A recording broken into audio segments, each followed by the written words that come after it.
للہ رب العالمین والصلاة والسلام علی اشرف الانبیاء والمرسلین اما بعد فاعوذ باللہ من الشیطان الرجیم بسم اللہ الرحمن الرحیم ما کان محمد ابا احد من رجالکم ولکن رسول اللہ وخاتم النبیین صدق اللہ العظیم اللہم صلی وسلم دائما ابدا علی حبیبک خیر الخلق کلہم۔ الحمدللہ تعالی اللہ رب العزت کا بے پایاں فضل ہے کہ ہم علم الکلام میں حضور سرور عالم صلی اللہ علیہ وسلم کے اوصاف کریمانہ کو پڑھ رہے ہیں، اور اس باب میں ہماری گفتگو عقیدہ ختم نبوت کے متعلق ہو رہی ہے۔ گزشتہ سبق میں ہم نے نبی رحمت شفیع معظم صلی اللہ علیہ وسلم کے بارے یہ عقیدہ قرآن کریم کی آیت اور حدیث پاک سے پڑھا۔ قرآن کریم میں اللہ نے صراحتاً اس بات کا اظہار فرمایا ہے کہ آقا کریم صلی اللہ علیہ وسلم آخری نبی ہیں، آپ کے بعد اب کوئی دوسرا نبی نہیں آئے گا۔ ہم نے عقلی ادلہ کو موقوف کر دیا تھا، عقلی ادلہ انشاءاللہ ہم آئندہ نشست میں اس حوالے سے گفتگو کریں گے۔ آج ابتدا میں ایک بات کرتا ہوں کہ اجرائے نبوت کیا عقلی طور پر ممکن ہے یا یہ باطل ہے؟ ایک نبی کے بعد دوسرے نبی کے آنے کے بنیادی طور پہ 3 سبب ہوتے ہیں۔ پہلا سبب یہ ہے کہ پہلے نبی کی تعلیم مٹ چکی ہو، اس کا کہیں اتا پتہ نہ ملتا ہو، یا اس میں اس قدر تحریف ہو گئی ہو کہ اصل تعلیم کو نہ جانا جا سکے اور اس کو پھر صحیح شکل میں پیش کرنے کی ضرورت پیش آئے۔ یہ پہلی وجہ ہے، پہلا سبب ہے۔ دوسرا سبب یہ ہوتا ہے کہ پہلے نبی کی تعلیم میں کمی بیشی کی ضرورت ہو، یعنی زمانے کے بدلنے کے ساتھ ساتھ اب ہمیں اس امر کی ضرورت پیش آ رہی ہے کہ ایک نیا نبی آئے اور وہ زمانے کو دیکھتے ہوئے نئی اصطلاحات کو پیش کرے، تو یہ ایک سبب ہو سکتا ہے۔ یا تیسری صورت کہ پہلے نبی کی تعلیم ایک خاص قوم اور خاص علاقہ کے لیے ہو یا ایک خاص طبقے کے لیے ہو، جبکہ دوسری قومیں، دوسرے علاقے وہ اس نبی کی تعلیمات میں نہ آتے ہوں، نبی کی تعلیمات وہاں تک نہ پہنچ رہی ہو، تو ان 3 اسباب کی بنیاد پر نیا نبی آ سکتا ہے، بصورت دیگر نئے نبی کا آنا محال ہے۔ اب ذرا غور کریں، ہم نے پہلی بات یہ کی کہ پہلے نبی کی تعلیم مٹ چکی ہو یا اس میں تحریف ہو چکی ہو، جبکہ میرے شفیع معظم رحمت عالم صلی اللہ علیہ وآلہ وسلم جو کتاب عظیم لے کر کے کائنات میں تشریف لائے، قرآن مقدس کو لے کر کے آئے، مرور زمانہ کی وجہ سے نہ تو یہ قرآن مٹ سکا،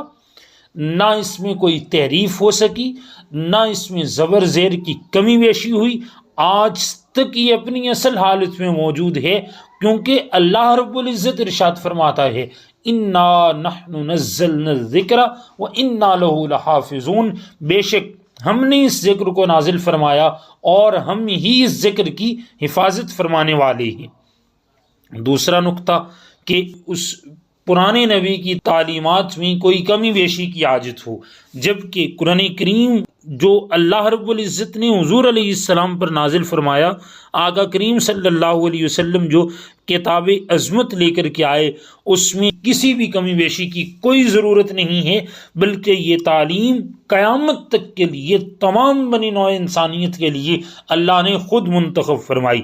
اللہ رب العزت ارشاد فرماتا ہے الیوم اکملت لکم دینکم واتممت علیکم نعمتی وردیت لکم الاسلام دینا، کہ اے حبیب مکرم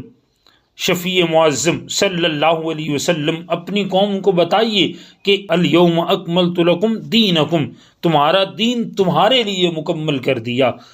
اب قیامت تک اس میں کوئی کمی بیشی کی، کسی زیادتی کی، کسی کمی کی کوئی حاجت نہیں ہے۔ وَأَتْمَمْتُ عَلَيْكُمْ نِعْمَتِي، اور تم پر اپنی نعمت کا اتمام کر دیا۔ وَأَتْمَمْتُ عَلَيْكُمْ نِعْمَتِي، اس میں اتمام نعمت جو ہوا اللہ اپنی نعمت کا اتمام فرما رہا ہے، اور وہ اللہ کی نعمت جو ہے اللہ رب العزت کے بھیجے ہوئے انبیاء ہیں۔ اللہ اپنے انبیاء کی نعمت جو امت کو عطا فرماتا رہا ہے، اب اس کا بھی اتمام ہو چکا۔ وردیت لکم الاسلام دینا، اور تمہارے لیے اسلام کو بطور دین منتخب کر لیا ہے۔ تیسرا نقطہ یہ تھا، جو نبی موجود ہے اس کی تعلیم کسی خاص قوم، علاقے، مذہب کے لیے ہو، کسی ایک طبقے کے لیے ہو، اور دوسرے علاقوں میں نبی کی ضرورت پیش آ جائے تو قرآن کریم کو اگر ہم پڑھتے ہیں، سورہ اعراف آیت نمبر 158، اللہ رب العزت نے ارشاد فرمایا، قل یا ایھا الناس انی رسول اللہ الیکم جمیعا، اے حبیب مکرم لوگوں کو فرما دیجئے کہ بے شک میں اللہ کا رسول ہوں تم سب کی طرف،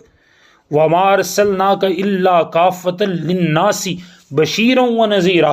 اور مجھے تمام بنی نوع انسان کے لیے بشیر اور نذیر بنا کر کے بھیجا۔ تبارک الذی نزل الفرقان علی عبدہ لیکون للعالمین نذیرا، برکت والی ہے وہ ذات جس نے تمام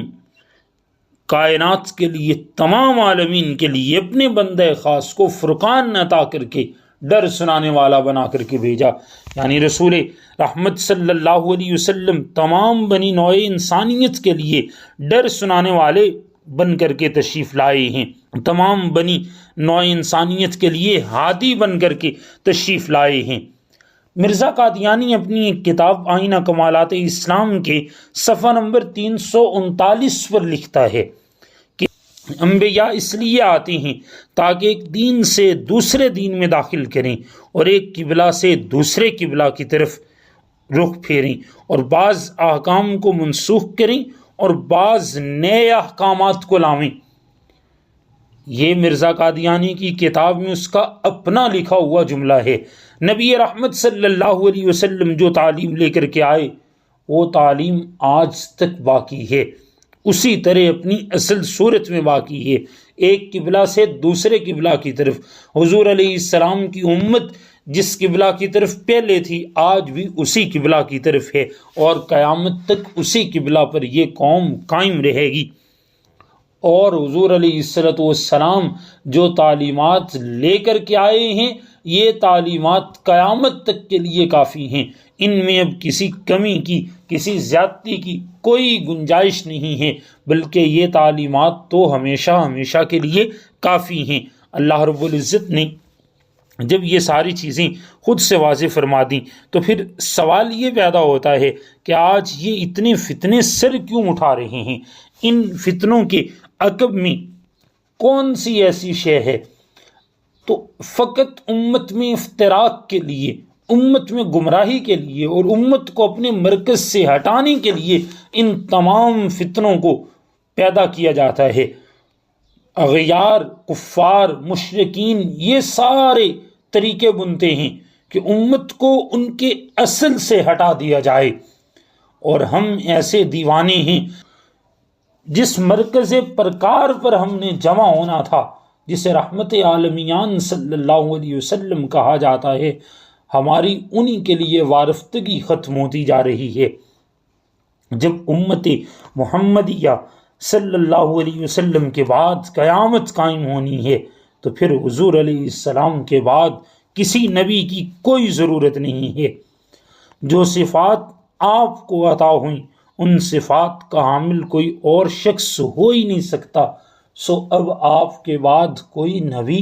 نہیں ہوگا۔ آج کے زمانے میں سب سے بڑا فتنہ قادیانیت و مرزائیت ہے۔ آج بھی ایسی تحریریں موجود ہیں، ایسے عوامل موجود ہیں جو اسلام کے لبادے میں قادیانیت نوازی کی تحریریں لکھتے ہیں، قادیانیت کے ساتھ محبت کی پینگیں بڑھاتے ہیں اور ایسی ایسی باتیں کرتے ہیں جن سے قادیانیت کی بو آتی ہے۔ ایسے تمام عناصر سے ہمیں اپنے رشتے کو توڑنا ہوگا۔ ہمیں رحمت عالم صلی اللہ علیہ وسلم کی تعلیمات پر جمع ہو کر کے حضور علیہ السلام کے لیے وارفتگی اور دیوانگی کو پیدا کرنا ہوگا، تاکہ اس مرکز پرکار عشق سے ہمیں کوئی دور نہ کر سکے، ہماری زندگیاں حضور علیہ السلام سے وفاداری کرتے ہوئے گزریں، اور ہمیں موت آئے تو وفاداری مصطفیٰ میں موت آئے۔ اللہ رب العزت عمل کی توفیق عطا فرمائے۔ آخر دعوانا ان الحمد للہ رب العالمین۔